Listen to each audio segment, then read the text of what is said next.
هموطنان عزیز، فردا عید سعید قربان که ماهیت آن را ارزش‌های نیک انسان دوستی، انجام کارهای خیر و ثواب، ترغیب عدل و انصاف و کمک و مهربانی نسبت به همدیگر تشکیل می‌دهند فرا می‌رسد.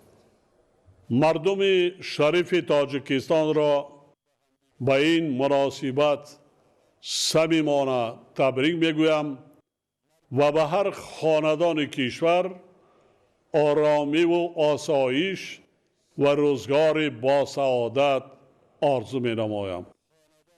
طبق تعلیمات دین مبین اسلام، حکمت این عید مقدس پیش از همه احترام و شناخت قدر و منزلت همدیگر، بخصوص پدر و مادران، دیگر کلانسالان، شکرانه زندگی آرام و آسوده، آمرزش گناه ها، خیر و سخاوت، ترغیب راستی و رستگاری و صفای باطنی این شخص مسلمان می باشد.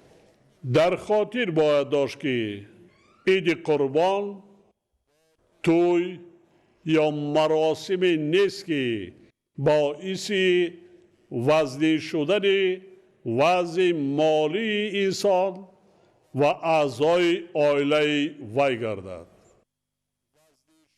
رسوم و آداب آن، ادای نماز عید و قربانی کردن تنها از جانب شخصان دارای امکانیت مساعد مالی می باشد.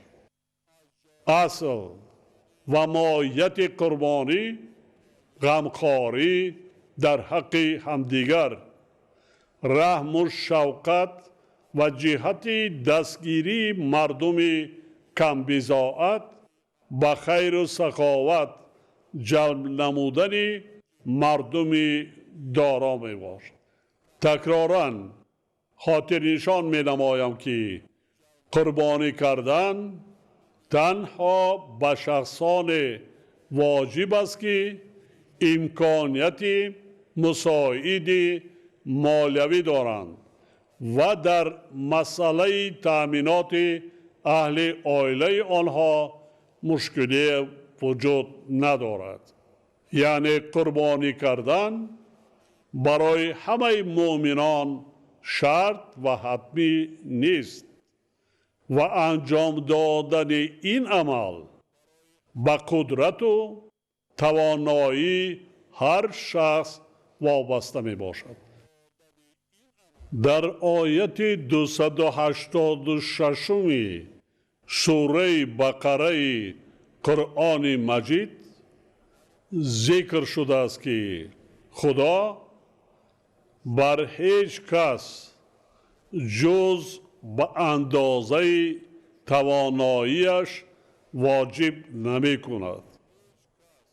آنهایی که آیین قربانی را انجام می دهند باید قربانی را در نوبت اول به خواهر و برادر و خویشاوندان نیازمند خود، عائله های کم بضاعت، دیگر شخصان احتیاجمند و همسایه ها دهند.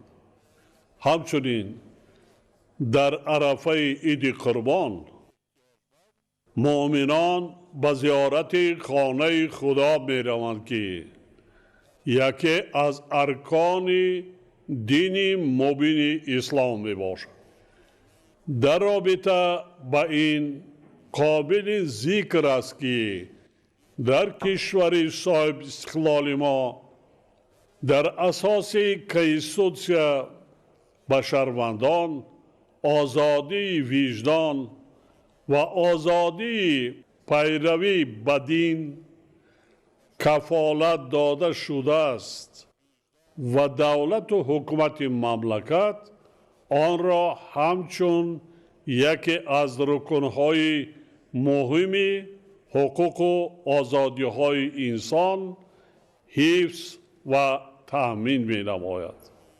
حالا در کشور ما بیش از 4000 مسجد در خدمت نمازگزاران قرار دارد. یعنی به 2-2.5 هزار نفر یک مسجد راست می آید. حالانکه این نشان دهنده در کشورهای اعضای اتحاد دولت‌های مستقل 3-3.5 هزار و در ممالک دیگر جهان 5-5.5 هزار را تشکیل می دهد. در 70 سال زمان گذشته در کشور ما همگی 17 مسجد فعالیت داشت و خلاص. تا امروز بیش از 255 هزار شهروندان تاجیکستان مراسم حج فرضی و زیاده از 400 هزار نفر سفر عمره را به جا آوردند. امروزها باز هزاران نفر دیگر به زیارت خانه خدا رهسپار شدند. این در حال است که طی 70 سال دوران گذشته همگی 29 نفر شهروندان ما مراسم حج را به جا آورده بودند. وابسته به این یک نکته مهم را تاکید می نمایم. روش منطقی بنیاد دولت ملی ما طلب می کند که هم ارزش‌های معنوی، هم رسم و آیین‌ها و هم سنت و عنعنه‌های فرهنگ اجدادی باید برای تحکیم صاحب استقلالی و صاحب اختیاری و امنیت دولت و جامعه مساعدت نمایند. یعنی در خدمت صلح و ثبات و سعادت و آسایش مردم کشورمان قرار داشته باشند. زیرا اگر در کشور صلح و آسایش برقرار و پایدار نباشد، ما و شما نمی توانیم که رسم و آیین‌ها و سنت و عنعنه‌های ملی و اعتقادیمان را عملی سازیم و فریضه‌های دینی خود را به جا آوریم. از این رو هر یک ما مسئول و وظیفه داریم که در عملی نمودن ارزش‌های ملی و دینی منفعت‌های خلق تاجیکستان و دولت تاجیکان را همیشه در مد نظر داشته باشیم. ما باید در یاد داشته باشیم که هم آهنگی درست و عاقلانه ارزش‌های ملی و اعتقادی با منفعت‌های مردم کشور و وطن عزیزمان کفالت استواری و بردوامی دولتداری ملی ما می باشد. خیر و سخاوت، دستگیری یتیمان و معیوبان، عائله های کمبزاعت، صرفه سرشته‌کاری و رعایت معیارهای مقرر کرده قانون تنظیم، یعنی تأمین ولایت قانون، تربیه فرزندان، آموزانیدن علم و دانش، کسب و هنر به آنها و آماده کردن متخصصان سازنده و ایجادکار مهمترین کارهای می باشند که باید در این سمت انجام داده شوند. من اندیشه های خود را در خصوص وضع مفکوروی جامعه از جمله آداب حج بارها گفتم و 9 مارس سال جاری در ملاقات با فعالان، نمایندگان جامعه و خادمان دینی کشور این مسئله ها را بار دیگر مفصل بیان داشتم. از جمله تاکید نمودم که وقتهای آخر بعضی هموطنان ما در انجام دادن مراسم حج با زیاده روی و نمایشکاری را داده زیارت خانه خدا را با یک نمود مسابقه مبدل ساخته ایستادند. این روند در حال ادامه دارد که در زندگی و شرایط عائله بسیار از آنها مشکلات زیاد وجود دارند. حالتهای نیز جای دارند که بعضی ها حتی قرض گرفته به حج می روند. در هر دو حالت، یعنی هم در صورتی که آدمان با داشتن مشکلات در زندگی عائلویشان و هم با گرفتن قرض این کار را انجام می دهند، آداب و رسوم حج و ایران و حکمت آن علت پذیر می گردد. وابسته به این مسئله در محفظ و سرچشمه های معتبر دینی واضحاً گفته شده است که حج فقط یک بار واجب است، زیرا پیامبر اسلام یک مرتبه حج کرده تکراراً انجام دادن این عمل را برای خود در حالی که در سرزمین عرب میزیستند روا ندیدند. شخصانی که تکرار به تکرار به حج می روند فرموده های بزرگانمان را نباید فراموش سازند که گفتند دل به دست آور که حج اکبر است، از هزاران کعبه یک دل بهتر است. مولانا جلال الدین بلخی نیز در این خصوص گفته است حج خانه خلیل آسان است، اما حج حرم جلیل کار شیرمردان است. یعنی زیارت کردن و شاد گردانیدن دل انسان که جایگاه و نظرگاه خداست، بخصوص قلب شخصان بیمار و محتاج و عائله های کمبضاعت مهمتر از زیارت خانه خدا می باشد.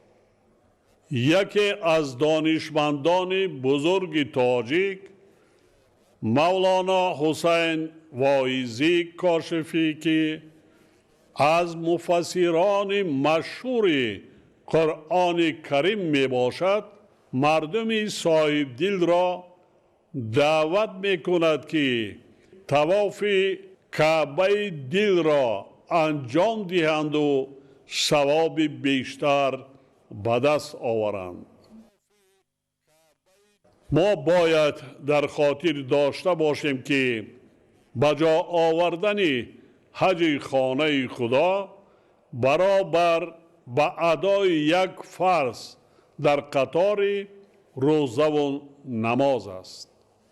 بنابراین باید دانست که حج جایگاه و مقام یک مؤمن را از مؤمن دیگر بالا نمی برد، زیرا منزلت و آبروی انسان مؤمن و مسلمان تنها با پرهیزگاری و پارسایی و نفع رسان بودن با انسانها بلند می گردد، نه با راه دیگر. دیگر اینکه در یگان سرچشمه های اسلامی نسبت به دیگر مؤمنان بلند بودن عنوان حاجی ذکر نشده است. طور هموطنان عزیز ما مشاهده میکنند سالهای آخر صدها نفر شخصان خیرخواه و وطن دوست ما مبلغ برای حج جمع کردهشان را در راه کمک به یتیمان و معیوبان، عائله های کم بضاعت و شخصان نیازمند، بنیاد و تعمیر راه و پلها، مؤسسه های تعلیمی و تندرستی و دیگر کارهای خیر صرف کرده ایستادند. عمل آنها البته قابل تحسین و دستگیری می باشد، زیرا کارهایی که چنین شخصان انجام می دهند به خیر و آسایش و بهبودی روزگار مردم روانه گردیدند.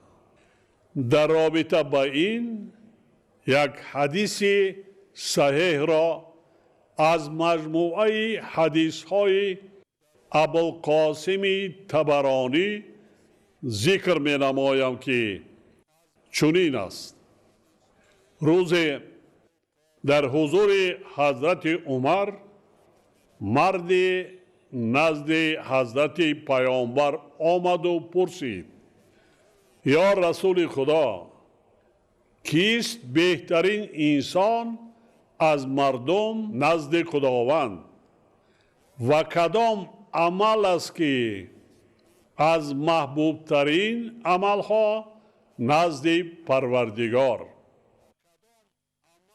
پیامبر اسلام جواب دادند: بهترین انسان نزد خداوند کسی است که منفعتش بیشتر به مردم میرسد و محبوب ترین عمل نزد پروردگار دل غمگین را شاد کردن، وزنی محتاج را برآوردن و مشکلی و قرض بنده را سبک کردن یا گرسنه را طعام دادن است. این است حکمت اصلی تعلیمات دین مبین اسلام. در این راستا احترام پدر و مادر و به جا آوردن خدمت آنها که در فرهنگ چندین هزار ساله ما مقام قبلگاه را دارند، از جمله حکمت‌های دین مبین اسلام عید سعید قربان و بهترین ثواب می باشد که به قول بزرگان برابر به حج کردن است. در شرایط بسیار حساس و پیچیده جهان معاصر ما باید سرجم و متحد باشیم. سرزمین اجدادیمان را باز هم آباد و زیبا و دولتمان را نیرومند و پیشرفته گردانیم. فرزندانمان را تربیت درست دهیم. آنها را به آموختن علم و دانش‌های معاصر، کسب و هنرهای زمانوی، زبانهای خارجی و البته آداب و اخلاق حمیده هدایت نماییم. در این روند باید به تعلیم و تربیت دخترانمان، یعنی با سواد و صاحب کسب و هنر گردانیدن آنها اعتبار مخصوص دهیم. ما باید همیشه شکرانه کنیم که دولت صاحب اختیار و وطن آزاد و آباد داریم. جهانیان ملت تاجیک را با فرهنگ و تمدن باستانیش می شناسند و تشبس‌های سازنده دولت تاجیکان را جانبداری می کنند.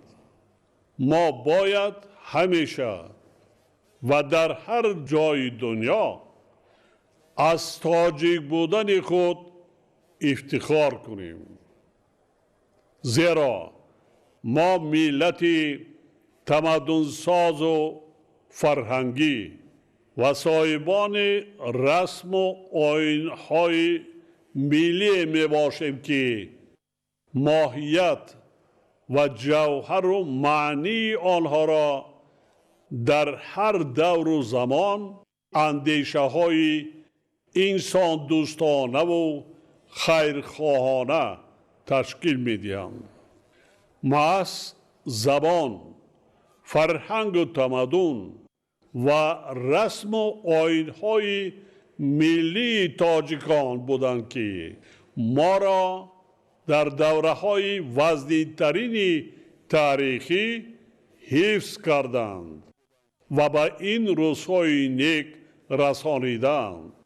یعنی تاجیکان به شرافت همین ارزش‌های باستانی خویش پیش از همه با زبان، فرهنگ، رسم و آیین، سر و لباس و سنت و عنعنه‌های خاص خود از جمله نوروز، تیرگان، مهرگان و سده در طول هزار ساله ها زنده ماندند و هزار ساله های دیگر نیز زنده خواهند ماند.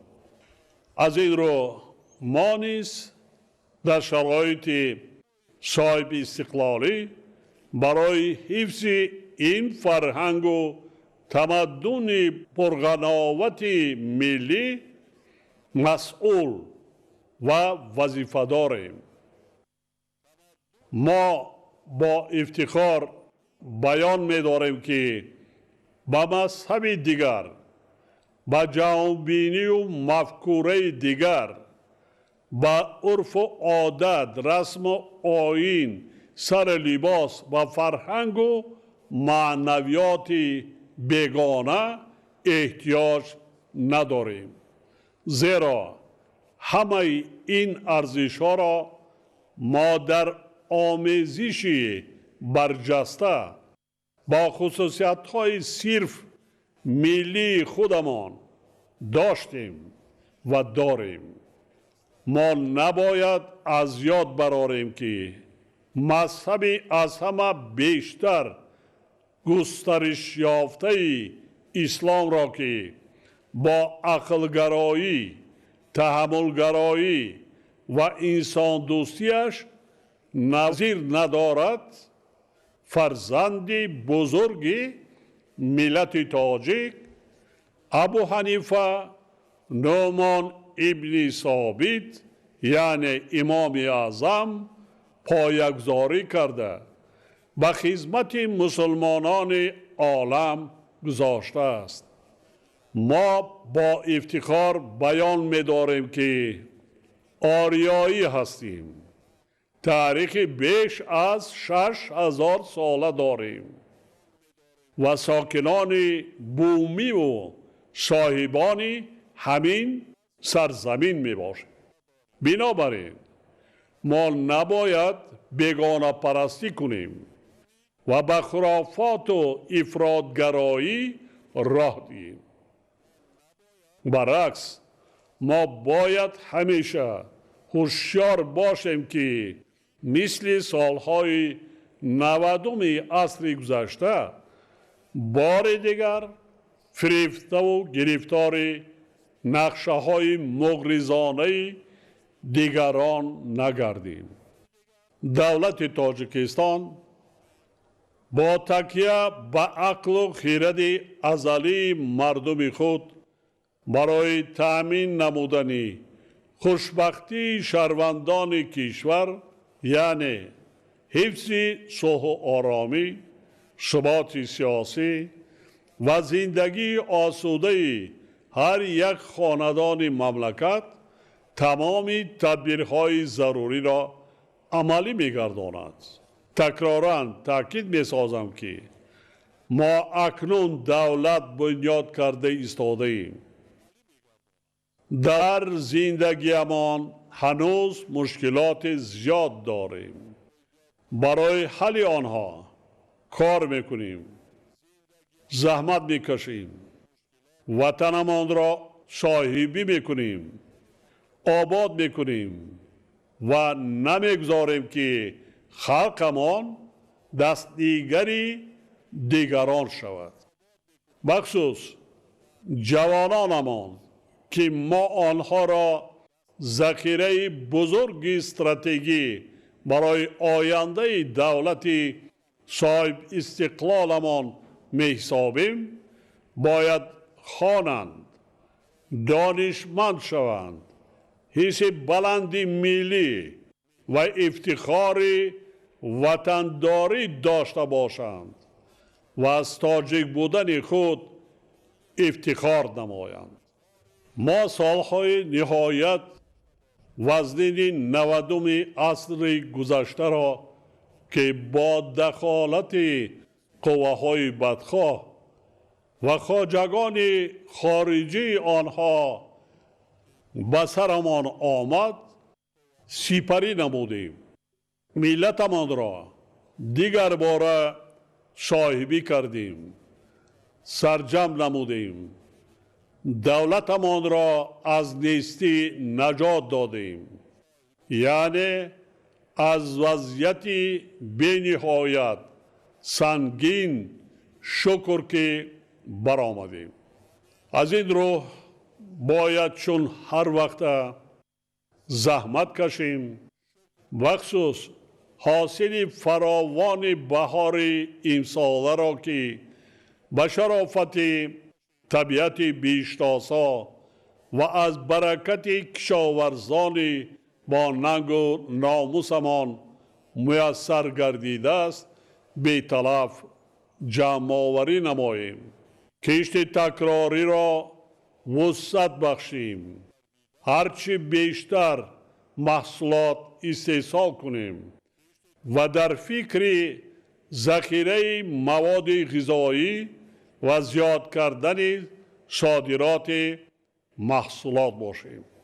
با نیت آرامی و ثبات همیشگی و وحدت جاودان ملی بار دیگر فرارسی عید سعید قربان را به همه شما همدیاران عزیز صمیمانه تبریک گفته برایتان تنی صحت، اقبال نیک، برای کار و به تاجیکستان محبوبمان پیشرفت و آبادی روز افزون آرزو می نمایم.